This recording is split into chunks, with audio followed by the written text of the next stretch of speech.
नमस्कार, मैं हूं अमृतेश और स्वागत है आप सभी दर्शकों का खबर फॉर यू में। आज हम पहुंचे हैं जहानाबाद और जहानाबाद में एक ऐसी जगह पे जो लोगों को ठंडा रखने में मदद करती है और हमारे साथ सुपर कूल एंटरप्रेन्योर नवीन शंकर जी जुड़े हैं। तो स्वागत है आपका।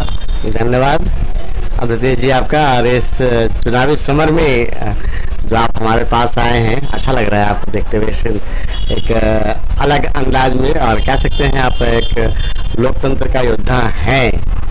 बहुत बहुत धन्यवाद। और इस बार देखा जा रहा है कि ये जो विधानसभा का चुनाव है 2020 का, एक विशेष परिस्थिति में हो रही है। कोरोना काल में विशेष परिस्थिति तो है, लेकिन ये अजब सा कोई खिचड़ी पक रही है अजब सी। क्या क्या लगता है? ये कोरोना काल में जहाँ पे लोग को बचाव से जीवन को जीना है, और वहाँ पे ये चुनाव आयोग का जो निर्णय है सर्वोपरि है।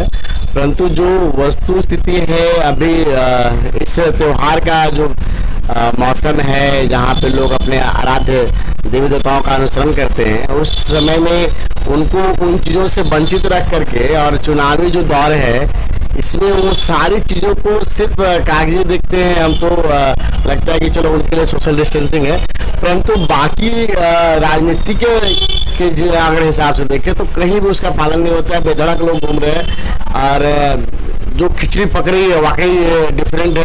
अब तो चरम ये है बातचीत का कि लोग यहाँ पे जातिवादी और तरह तरह के जो चीज़ें हैं निकल करके सामने आ रहा है। गुटबाजी, कोई दल है तो अपने दल में उसके 4 प्रतिद्वंदी हैं और उनके अंदर, मतलब ये डिफरेंट चुनाव अक्सर होते हैं, लोकतंत्र की खूबसूरती है चुनाव, परंतु ये खूबसूरती आज कहीं ना कहीं थोड़ा सा अपना मुस्कान को खो रहा है। और बहुत सारे युवाएं जो हैं वो जातिगत के तौर पे या फिर विकास के मुद्दों से दूर जाते नजर आ रहे हैं, जो कि शुभ संकेत नहीं है। और एक स्वस्थ राजनीति हम नहीं कह सकते इसको। मेरे 2 प्रश्न है। जहानाबाद से क्या उम्मीद है आपके विधानसभा क्षेत्र से, और सीएम किनको देखना चाहेंगे? क्या सीएम के रूप में तो अभी जो चेहरा है वो नीतीश कुमार जी अभी वर्तमान में कई 3 टर्म से हैं, लेकिन इन 15 सालों में कोई और दूसरा जो चेहरा आना चाहिए समाज के बीच में। और मैं हमेशा मानता हूं कि सत्ता किसी के लगातार अधीन नहीं रहना चाहिए, बदलाव होते रहना चाहिए। और एक अगर विकास के मुद्दों पर अगर सुशासन रहा हुआ आज अपने आप को आगे रिप्रेजेंट कर रहा है, तो मतलब इनसे आगे कोई चेहरा अभी आना चाहिए था जो सामने नहीं आ रहा है। और हाँ, ये अलग बात है कि दलगत नीति के तौर पे जो विधायक लोग बनते हैं फिर चुनते हैं, उसमें अगर कोई चेहरा आ जाए तो अति शक्ति नहीं होगा।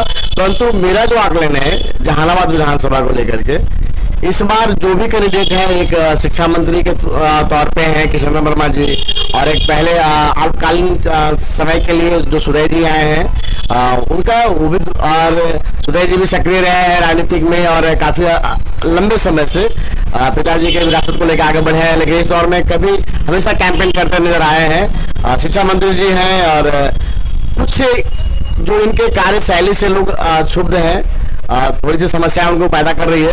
परंतु ये लोकतंत्र है, देखना होगा कौन किसके 19 या 20 वाली कहानी होने वाली है। मुझे लगता है कि टक्कर जबरदस्त होगा। और तीसरे कैंडिडेट के रूप में एक भाजपा की कद्दावर नेत्री जो आज लोजपा में चली गई, तो मतलब एक ऐसे ऐसे पहलू आ रहे हैं। और शिक्षाविद के रूप में भी देखें तो कई लोग हैं आज, जैसे संजय सर हैं, माँ कमला के जो फाउंडर हैं, बड़े अच्छे तरीके से मैदान में है।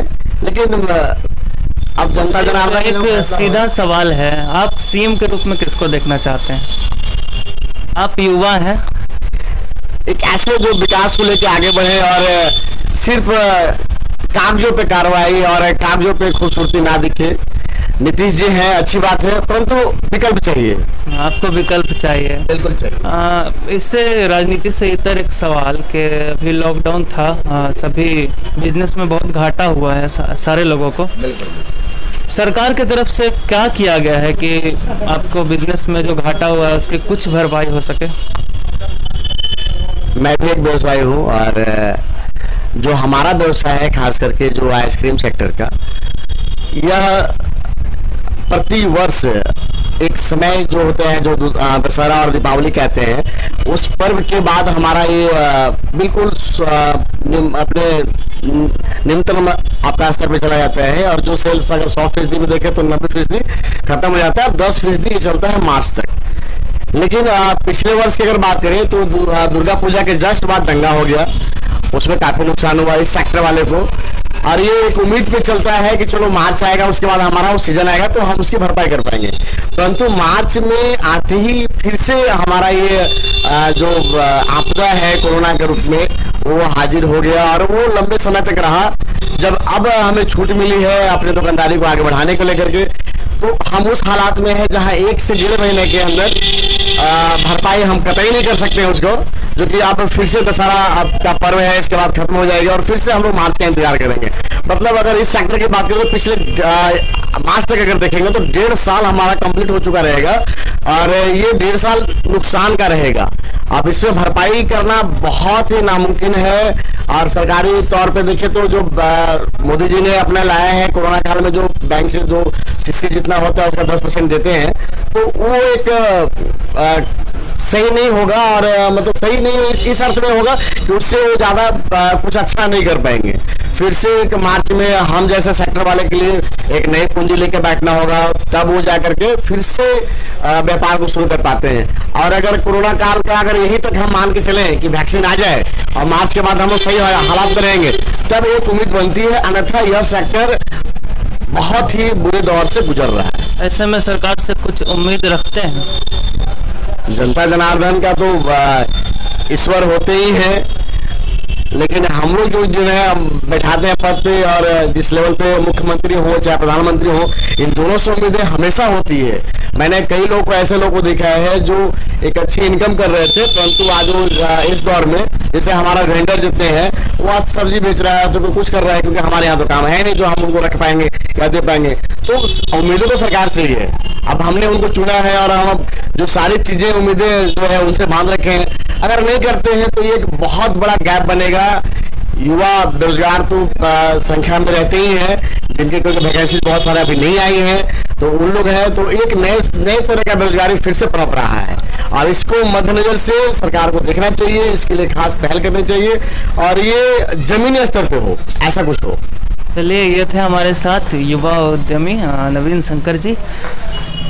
कैमरामैन सचिन सल गौतम के साथ मैं अमृतेश, खबर फॉर यू।